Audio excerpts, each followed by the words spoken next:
हमारा अपना शंकरा वारा प्रसाद।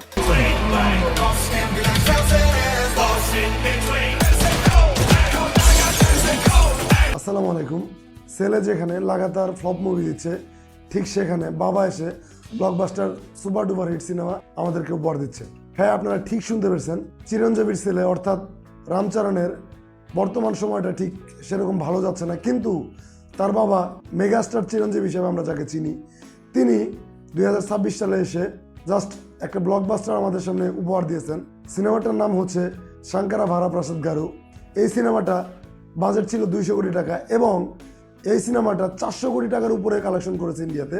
জাস্ট ভেবে দেখুন, যেখানে রামচরণের গেম চেঞ্জারের মতো মুভি ঠিক সেরকম একটা দর্শক জনপ্রিয়তা পায়নি, সেখানে তার বাবা অর্থাৎ চিরঞ্জীবীর একটা সিনেমা ব্লকবাস্টার হয়ে গেল। এখন এই সিনেমাটার গল্পটা হচ্ছে এমন যে চিরঞ্জীবীর যে ক্যারেক্টার, সে মূলত একটা ন্যাশনাল সিকিউরিটি গার্ড থাকে এবং সে নয়নতারার ক্যারেক্টারের সাথে বিয়ে করে এবং তাদের কোনো একটা কারণে ডিভোর্স হয়ে যায়। এরই মধ্যে নয়নতারাকে মারার জন্য একটা সাসপেন্ডেড পুলিশ অফিসার তার পিছনে লাগে। কেন তার পিছনে লাগে এবং শেষ পর্যন্ত চিরঞ্জীবী তাকে প্রোটেক্ট করতে পারে কিনা, এই বিষয়টা জানতে হলে আপনাকে অবশ্যই এই সিনেমাটা দেখতে হবে। যদি আমি এই সিনেমাটার ভালো দিকের কথা বলি, তাহলে আমার কাছে এই সিনেমার বেশ অনেকগুলো ভালো দিক রয়েছে। যেমন এই সিনেমার সবচাইতে বেশি ভালো আমার কাছে যেটা লেগেছে সেটা হচ্ছে এই সিনেমার অ্যাকশন। সত্যি বলতে গেলে অ্যাকশনের মধ্যে যদি কেউ লজিক না বুঝেন, তাহলে অবশ্যই আপনাদের কাছে এই অ্যাকশনগুলো খুবই ভালো লাগবে। তার পাশাপাশি চিরঞ্জীবীর সোয়াগ আপনাদের অবশ্যই ভালো লাগবে। এই সিনেমার অ্যাকশনগুলো অন্যরকম লেভেলে সে পুল আপ করতে পেরেছে এবং এই বয়সে সে এত সুন্দর অ্যাকশন ডেলিভার করতে পারছে, এটা অভাবনীয়। তারপর যদি বলি চিরঞ্জীবীর এবং ভেঙ্কটেশের পারফরমেন্স, ভেঙ্কটেশের যে ক্যারেক্টার সেটা জাস্ট একটা ক্যামিও টাইপের ক্যারেক্টার। সে ফুল কোনো ক্যারেক্টার এই সিনেমাতে অভিনয় করেনি, সে জাস্ট একটা ক্যামিও দিয়েছে, কিন্তু তার ক্যামিওটাও মোটামুটি বেশ ভালো ছিল।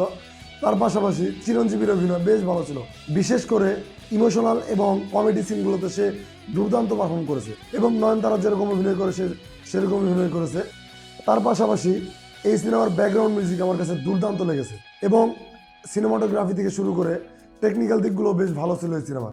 এখন যদি এই সিনেমার একটা খারাপ দিক আমি বলি, তাহলে আমার কাছে এই সিনেমার যে একটা খারাপ দিক লেগেছে সেটা হচ্ছে এই সিনেমার স্টোরি।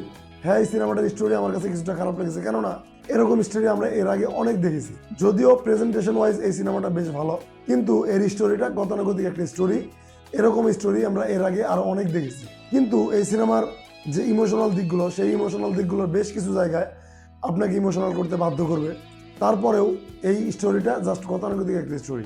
তার পাশাপাশি আরো একটা জিনিস, এটা হচ্ছে অলমোস্ট 2 ঘন্টা 44 মিনিটের একটা সিনেমা।